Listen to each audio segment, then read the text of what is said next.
بیداری کے عالم میں تھا، اس نے کہا یا ابن رسول اللہ ایک مٹھی اور دے دیں، تو آپ نے کہا خواب کے عالم میں اگر ہمارے جد نے ایک سے زیادہ دیے ہوتے تو جاگنے کے عالم میں ہم بھی تمہیں دوبارہ دے دیتے، چونکہ جد نے سونے کی حالت میں خواب کے عالم میں دیے تھے 18 تو ہم اس سے زیادہ تمہیں نہیں دے سکتے۔ تو معلوم یہ ہوا کہ رہبر وہ ہوتا ہے، ہادی وہ ہوتا ہے، قائد وہ ہوتا ہے، معصوم وہ ہوتا ہے، منصوص من اللہ وہ ہوتا ہے جو جاگنے کے حالات کو بھی بتا دے، سونے کے حالات کو بھی بتا دے۔ رہبر وہ نہیں ہوتا جو فیصلہ دے دے اور اسے یہی پتہ نہ ہو کہ فیصلہ نر کا دیا یا مادین کا۔ تو سو جانے کے حالات کو بھی اور جاگنے کے حالات کو بھی بتا دینے والے جو ہیں تو وہ اسی گھرانے میں ملیں گے، اس گھر کے علاوہ کہیں نہیں ملیں گے۔ لہٰذا ان سے متمسک ہونا انسان کے لیے لازم ہے، اور خدا نے باقاعدہ کھلی ہوئی آیات بھی ہیں۔ میں عرض کرتا کہ قرآن کے اندر افہام بھی ہے، تفہیم بھی ہے، کچھ آیتیں افہام میں ہیں، کچھ تفہیم میں ہیں، کچھ ناسخ ہیں، کچھ منسوخ ہیں، اور کچھ ایسی آیتیں ہیں محکم ہیں، متشابہات ہیں، کچھ آیتیں ایسی ہیں جو براہ راست کھلا فضیلت اہل بیت میں اللہ نے نازل کی ہیں، اور قرآن ان کا قصیدہ پڑھتا ہوا نظر آتا ہے۔ تو قرآن ان کی شان میں جو یہ کرتے چلے جاتے ہیں وہی تو قرآن بنتا ہے۔ پہلے یہ عمل کرتے ہیں پھر وہ آیت بنتی ہے۔ بتائیے بستر پہ پہلے سوئے کے بعد کو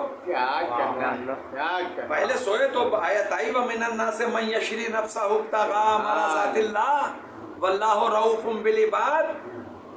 انہوں نے پہلے زکوٰۃ دی حالت رکوع میں، تو انما ولیکم اللہ بات کو آئی، پہلے چادر تطہیر میں محو آرام ہوئے، آیا تطہیر بات کو آئی، پہلے روزے رکھے سورہ دہر بات کو آیا، پہلے جہاد کیا کانہم بنیان مرصوص بات کو نازل ہوئی۔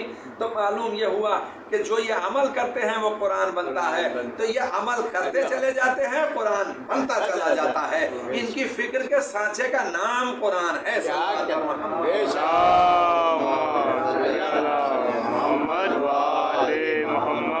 لہٰذا ان سے متمسک رہیے اور ان سے وابستہ رہیے۔ موت ہمارا پیچھا کیے ہوئے ہے، اینما تکونو، یہ قرآن ہے، اینما تکونو یدرککم الموت ولو کنتم فی بروج مشیدہ۔ تم اگر لوہے اور پتھروں کے قلعوں میں بھی اپنے آپ کو محفوظ رکھو گے تو تمہیں کھینچ کے لے آئے گی موت، تلاش لے گی، نکال لے گی۔ بنی عاد و سمود جو تھے، قرآن پڑھیے تو آپ کو پتہ چلے گا انہوں نے کیسے مکان بنائے تھے۔ یہ ایسے اینٹ اور سیمنٹ سے مکان کوئی بنائے تھے لوہے کے ذریعے؟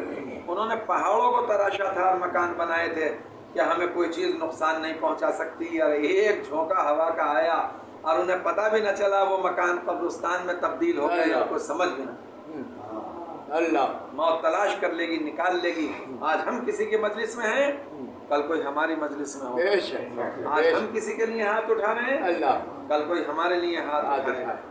قبر انسان کو پکارتی ہے 3 مرتبہ، قبر انسان کو پکارتی ہے دن میں 3 مرتبہ پکارتی ہے، میں تجھے یاد ہوں کہ نہ ہوں، میں تجھے یاد ہوں کہ نہ ہوں، میں تجھے یاد ہوں کہ نہ ہوں۔ اور جب آدمی مر جاتا ہے تو اسے 3 آوازیں آتی ہیں، یاد رکھنا اسے ہمیشہ۔ مجلس میں کچھ بھی یاد نہ رہے تو اس کو یاد رکھنا، تو پھر دل نرم رہے گا۔ 3 آوازیں آتی ہیں مرنے کے بعد، جیسے ہی انسان کی روح نکلتی ہے پہلی آواز آتی ہے، کس قدر بولنے والا تھا تو، اللہ کس چیز نے خاموش کر دیا تجھے، کس چیز نے خاموش کر دیا، پہلی آواز۔ دوسری آواز آتی ہے جب تختہ غسل پہ لٹاتے ہیں، کس قدر قوی تھا تو، کتنا بہادر تھا تو، اللہ کس چیز نے کمزور کر دیا۔ تیسری آواز آتی ہے جب جنازہ گھر سے نکلتا ہے، جب جنازہ گھر سے نکلتا ہے تو تیسری آواز آتی ہے، چھوڑ دیا اس گھر کو جس میں کبھی آنا نصیب نہیں ہوگا، اور جا رہا ہے اس گھر کی طرف جس سے کبھی پلٹنا نصیب نہیں ہوگا۔ یہ اگر 3 چیزوں کے اوپر غور کر لے انسان تو کبھی ایسی یعنی دین سے، مذہب سے، شریعت سے ہٹی ہوئی گفتگو نہیں کر سکتا۔ جزاک اللہ۔ یہ 3 آوازیں انسان کو آتی ہیں۔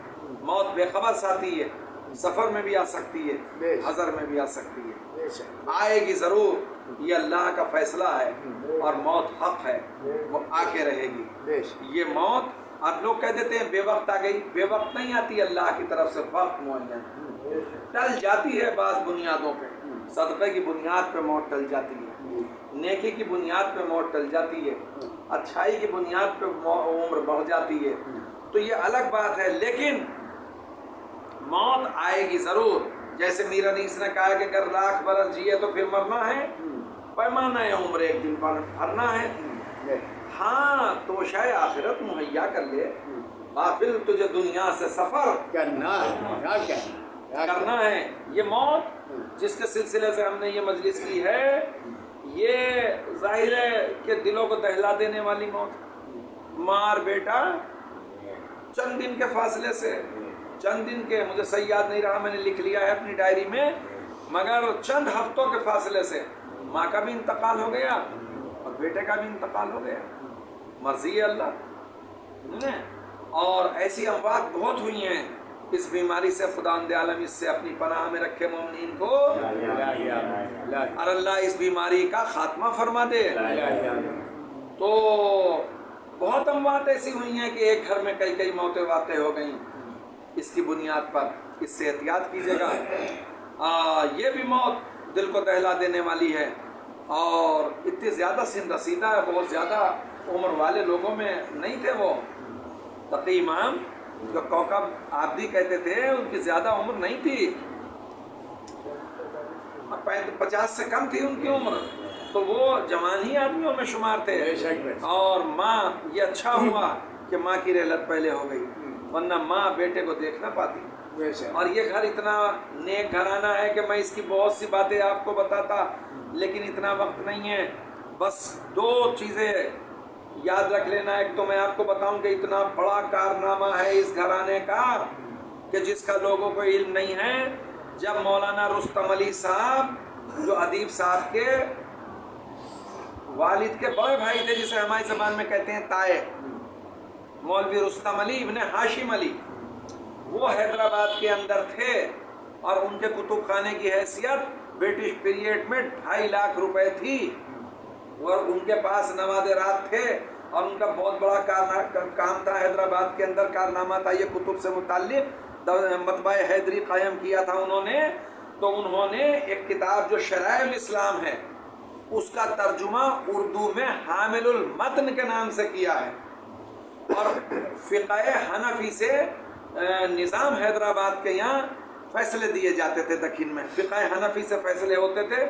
شرائع الاسلام کا اردو ترجمہ حامل المتن کے نام سے کر کے انہوں نے فقہ جعفری سے فیصلے رائج کرائے، جو آج تک جب تک نظام کی حکومت قائم رہی فقہ جعفری سے فیصلے ہوئے. اتنا بڑا کارنامہ ہے. بے شک، کیا کہیں. جو ہمارے یہ بھائی محمد صادق صاحب تھے، مولانا شیخ جعفر رضا صاحب کے والد، ان کو یہاں جو لوگ بیٹھے ہوئے ہیں 80% لوگوں نے دیکھا ہے ان کو، اور ہم تو ان کی نشست میں ہی بیٹھے ہیں. باقاعدہ ان سے ہماری بات بھی رہتی تھی بہت اچھے طریقے سے. انہوں نے مجھ سے یہ کہا، اور یہ بتایا پورا واقعہ، اس کو پورے کو نقل نہیں کر رہا ہوں. شب میں وہ آندھی آنے کے بعد جب آم کی تلاش میں وہاں پہنچے جہاں ان کی قبریں ہیں، تو انہیں وہ یہ بتاتے تھے کہ مجھے یہ اندازہ نہ ہوا کہ رات ہے، اور میں یہ سمجھا کہ صبح ہونے والی ہے، اس لیے جلدی چلا گیا، لیکن رات تھی. تو جب میں وہاں پہنچا تو میں نے ان کی قبروں سے نور کو براہ راست، روشنی کو آسمان کی طرف جاتے ہوئے دیکھا. یہ ایسے افراد تھے، یہ ایسا ہم سے بھی ذکر. ہاں، تو یہ ایسا گھرانہ تھا، اور اس میں ایسے متدین لوگ ہوئے ہیں. مولانا علی نقی صاحب قبلہ یہاں موجود نہیں ہیں، لیکن انہوں نے نقل کیا کہ ان سے ان کی والدہ نے نقل کیا کہ سرے شام اس مکان میں رہنے والے افراد کی طرف سے ایک آدمی چھت کے اوپر بالائے چھت جاتا تھا، اور وہ یہ دیکھتا تھا کہ محلے میں کس گھر سے دھواں نہیں اٹھ رہا ہے. اللہ، یہ ایسا گھرانہ تھا. یہاں 2 عشرے قائم تھے اس گھر کے اندر، 2 عشرے ہوا کرتے تھے زنانے. تو عورتیں اس بات کی شہادت دیتی تھی. ان کے یہاں تبرک میں خورد و نوش کی اشیاء استعمال ہوتی تھی، کھانے تقسیم ہوتے تھے. تو کھانے تقسیم ہوتے تھے تو اس زمانے میں دقتیں تھی کھانے کی. تو اگر مستورات نے دونوں ہاتھ یوں کر دیے تو انہوں نے کبھی ایسا نہیں کیا کہ ایک ہاتھ پہ رکھا اور دونوں کے اوپر رکھا. کیا کہنا. یہ مخیر گھرانہ تھا، نیک گھرانہ تھا. اور اس گھر کے افراد ان کی کچھ رمک چمک اب بھی باقی ہے ان لوگوں میں، اور خداوند عالم آباد رکھے، اور خدا انہیں طول عمر عطا فرمائے جو باقی ہیں، اور جو بیمار ہیں انہیں شفاء کلی عطا فرمائے، اور بس اب عنقریب ہم سب کو اسی راستے سے جانا ہے، اور ہم سب عنقریب موت کے راستے کو پکڑیں گے اور چلے جائیں گے۔ جب مر جائیں گے تو اس کے بعد ہمارا کوئی عمل نہیں ہوگا، پھر کوئی کارنامہ ہمارا نہیں ہوگا، پھر ہم کچھ نہیں کر سکتے، جو کچھ بھی ہے وہ زندگی میں کر سکتے ہیں۔ لہٰذا جانے کی تیاری جانے سے پہلے کر لو، سفر کی تیاری سفر سے پہلے کی جاتی ہے، سفر بعد کو کیا جاتا ہے۔ ذات سفر اگر ساتھ ہوگا تو سفر میں پریشانی نہیں آئے گی۔ قبر کہتی ہے میں تنہائی کا مقام ہوں، ساتھی ساتھ لے کے آنا، میں اندھیرا ہوں، روشنی ساتھ لے کے آنا، میں سختی کا مقام ہوں، نرم بستر ساتھ لے کے آنا، میں گرمی کا مقام ہوں، تو ہوا کا انتظام کر کے آنا، اور جیسی ہوا چاہو ویسی ہوا آپ کو ملے گی۔ پنکھے کا انتظام کرو گے تو پنکھے کی ہوا ملے گی، کولر کا انتظام کرو گے کولر کی ہوا ملے گی، اے سی کا انتظام کرو گے تو اے سی کی ہوا ملے گی۔ جیسا یہاں کر لو گے، الدنیا مزرعۃ الآخرہ، دنیا آخرت کی کھیتی ہے، جیسا یہاں بو گے ویسا وہاں کاٹو گے، یہ طے ہے۔ تو ان کو دیکھیے کہ جن کی وجہ سے کائنات بنی اور موت کا ذائقہ ان کے قریب بھی آیا، اور اللہ کا وعدہ اٹل ہے، کل نفس ذائقۃ الموت، وقال کل من علیہا فان، وبقى وجہ ربک ذو الجلال والاکرام، یہ اللہ کا اٹل فیصلہ ہے۔ تو ان سے وابستہ ہو جائیے جنہوں نے اپنا بھرا گھر لوٹانے کے بعد اس مذہب کی تحفظ کے لیے، اس کی حفاظت کے لیے انہوں نے اب بیش بہا قربانیاں پیش کی، اور ان کے غم کو صحیح طریقے سے معرفن کے سمجھیے اور سنیے، معرف بنیے ان کے غم سے۔ سبق یہ مجلسیں جو ہیں یہ عبرت کے لیے ہیں، یہ ہائے اللہ کے لیے نہیں ہے، یہ نصیحت کے لیے ہے کہ ہم فرش اعضاء سے نصیحت حاصل کریں۔ انہوں نے کیسی کیسی قربانیاں دیں، کیسی کیسی جافشانی، کیسی کیسی، کسی آدمی میں یہ دلیری پیدا نہیں ہو سکتی، جیسے ابھی بھائی طاہر نے شعر پڑھا کہ غم حسین میں اشکوں کے بہ گئے دریا، زمانہ اتنا نہ رویا کبھی کسی کے لیے۔ بے شک بے شک بے شک، ان کا وہ کار نمایاں ہے، اے حسین ابن علی، دنیا کے اوپر آپ کا احسان ہے، بے شک، دنیا جب تک قائم رہے گی آپ کو کبھی فراموش نہیں کیا جا سکتا۔ انہوں نے وہ قربانیاں دی ہیں، اور انہوں نے وہ عظیم قربانیاں دی ہیں کہ میں زیادہ وقت نہ لیتے ہوئے ایک ذرا سا کنائے کے طور پہ آپ کے سامنے عرض کروں۔ ان کے سامنے جب آخر اللمحات میں دو شخصیتیں رہ گئیں، دو شہزادے رہ گئے، دو امام زادے رہ گئے، ایک کا نام حضرت عباس تھا، ایک کا نام حضرت علی اکبر تھا، اور جناب عباس خدمت بابرکت امام میں آئے، اور وہ جانتے تھے کہ میرے آقا مجھے آسانی سے اذن وغیرہ نہیں دے سکتے، اور وہ قریب آئے، اور انہوں نے آنے کے بعد کچھ کہا نہیں، گردن جھکا کے کھڑے ہو گئے۔ تو آپ نے فرمایا کہ میں سمجھتا ہوں تم جس ارادے سے آئے ہو۔ تو آپ نے کہا آقا آپ امام ہیں، آپ کو سب معلوم ہے، مولا میرا دل جینے کو نہیں چاہتا۔ یہ عجیب فقرے ہیں روایت کے، مولا میرا دل تنگ ہو گیا، میرا دل بھر گیا۔ کس لیے بھر گیا؟ جنہیں میں نے گودی پالا تھا وہ چلے گئے، جنہیں میں نے جھولا جھولایا تھا وہ مر گئے، جنہیں میں نے کاندھے پہ سوار کیا تھا انہیں میں نے مٹی میں چھپتے ہوئے دیکھ لیا۔ مولا تیغوں سے عجب سروے رواں کٹ گیا آقا، واللہ کے دل سے اب پھٹ گیا آقا۔ مولا میرا دل پھٹ گیا، اب میرا دل زندہ رہنے کو نہیں چاہتا۔ باپ نے حسرت بھری نگاہوں سے دیکھا، دیکھنے کے بعد کہا عباس تم لڑنے کے لیے نہ جاؤ، تم مجھے چھوڑ کے نہ جاؤ۔ تو کہنے لگے آقا پھر کیا کروں؟ کہ تم بیٹھو خیمے کے اندر، میں جاتا ہوں، یہ میرے دشمن ہیں تمہارے دشمن نہیں ہیں، تم خیمے میں بیٹھو میں جنگ کرتا ہوں۔ اب دیکھو جب میں میر انیس کا تخیل ہے جو آپ کے سامنے پیش کر رہا ہوں، کہتے میں میدان میں جاتا ہوں، اب بس اتنا کرنا جب میں قتل ہو جاؤں تو میرے لاشے کو اٹھا لانا،